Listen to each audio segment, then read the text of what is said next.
And once upon a time, a long, long, long time ago, there lived an old man and an old woman.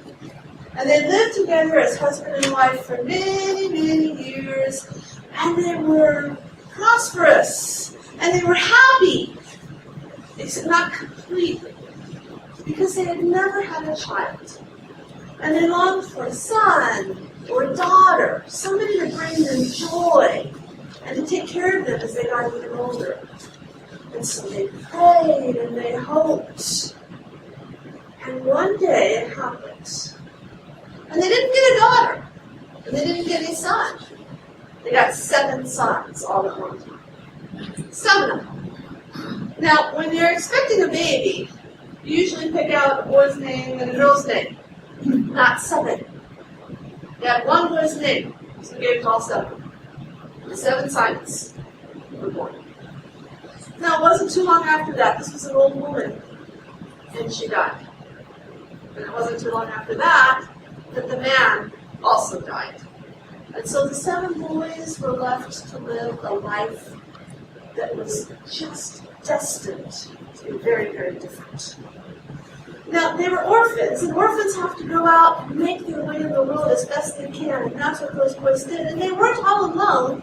I mean, they had each other to help them out and everything. And so they were out in the field when it was harvest time, helping all the people from the village, and they were doing, like, harvest stuff. I'm a sick girl, I don't know. They were, like, sewing, reaping, mowing, buckling stuff.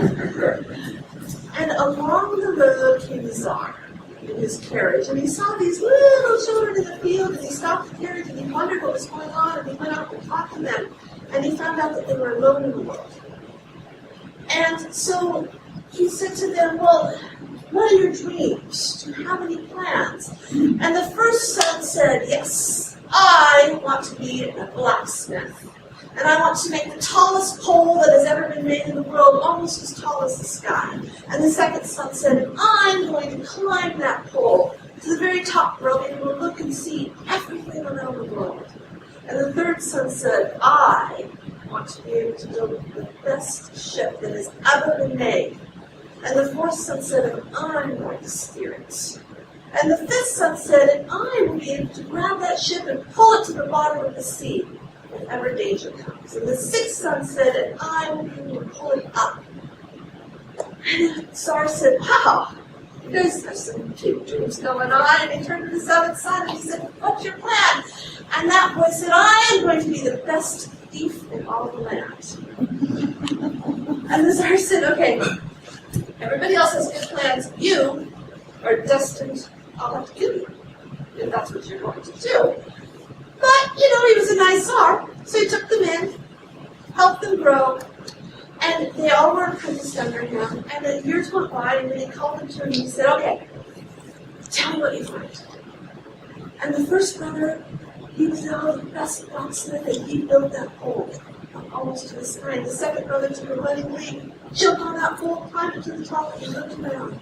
And he told the Tsar, okay, that kingdom over there is getting ready up. About 3 days, you can make it for crashes. And that kingdom over there is preparing for battle. We need to strengthen the alliance. But in the thrice 10th kingdom, which is just past the thrice 9th land, there is the beautiful Princess Irina. The fair Princess Irina. She has hair that shimmers in the sun. Her skin is lily white. Her eyes are turquoise blue.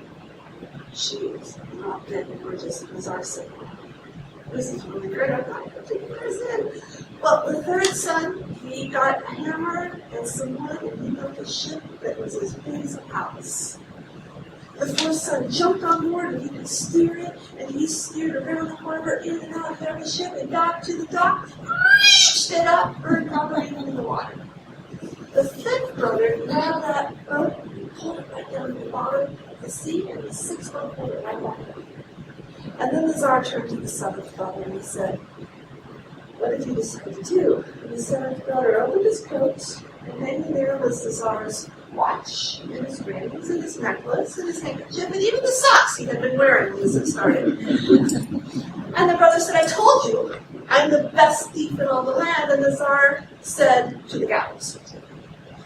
And the brother said, "No, I'm the best thief in all the land. I can steal the fair Princess Elena and bring her back for you." Now the Tsar thought about that.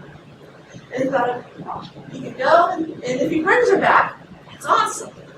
And if he doesn't, then he's not part of my problem anymore. It's a winner. So he said, okay. All the brothers decided to join. And they got on that great big ship that the 1, 2, 3rd brother built. The 4th brother took the wheel. They loaded up lots of food, some of the best products that kingdom made, and they set off for the Christ-10th kingdom, past the Christ-9th land, and it's hard to get there. It's harder than it is to sail. It sailed, and they got the big hole in the ship, and the 2nd brother climbed to the top of it, and he could see if the storm was coming. And then the 5th brother pulled that boat down to the bottom of the sea until the storm passed, and then the 6th one pulled it back up again. And they made it. And they got to that land, and that's when the 7th brother took charge. And he knew, as every good man knows, that the first thing he did was get the lay of the land. So he got off the ship, and he walked around, and he got to see what was happening.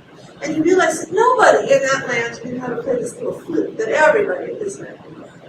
So he got his flute out, and he began to play it as he walked through the streets of the town, and noticed it.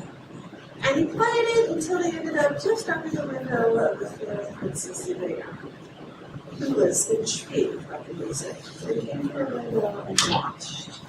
This went on for a few days, and then he noticed that there were no cats in the room. How come there aren't any cats? And he knew the fair Princess Elena would love a little kitty. And of course the ship, all ships have cats in them. So he got back on the ship and he found this little fluffy kitten. He taught it a couple tricks, and then he put it on a velvet leash and he took it. And he stood outside the fair Princess Elena's window, and he played his flute, and when she came to the window, she began to tap her his tricks. And she was so intrigued, she had all 7 brothers brought in to her. Well, they brought in some of the goods they had brought along. They showed her all of these wondrous things, and she thought that they had some wonderful tapestries. Now, the reason she thought these were wonderful tapestries is on their way to see her, the 7th brother had snuck into her chambers and stolen the ones right off her walls. She was guaranteed to like it. And he said to her, "Fair Princess Elena, we have all of these goods, and we can sell them to anybody. But for you, I have something very special. You see, I have a magical stone. It's enchanted. This stone will give the light of the sun, the light of a campfire. It's wonderful, it's beautiful, and I cannot take it off the ship. There are thieves everywhere. I should know. If you would, I would love to show it to you, but you have to come with me to the ship." Now, the fair Princess Elena knew that this was not a good plan. But it was a magical stone. So she got all of the court together, and they all went with her down to the docks. And the first 6 brothers got onto the ship. And then the Princess Elena followed. And then the 7th brother followed, and he pulled back the plank, and the ship took off. Now the court cried out, but that 5th brother grabbed that ship and pulled it to the bottom of the sea, and they were gone. And the whole court was screaming for the Princess Elena, who they assumed was drowned in the bottom of the sea. And when they'd gone away, that 6th brother pulled the ship up, and they were home. Well, the Tsar heard about their arrival, and he came to meet them, and the fair Princess Elena was just as advertised. And she was a fairy tale princess. So, they pretty much go along with whatever happens. So she was happy about the Tsar, right? And she met him, and she said, well, he's got a palace, and he's got money, and there's lots of food. And so she said, okay. And they were married. And the Tsar looked around, and he realized that in his court, there were 7 ladies waiting, and he didn't know what they were waiting for, but he figured, might as well put it into it. So he married them off to the 7 brothers. And the 7 brothers joined his court. And the Tsar realized that if there's going to be a thief living in his city, especially the best thief in all the world, he might as well make him his most trusted advisor. And that's what he did. And that's the story of the 7 brothers.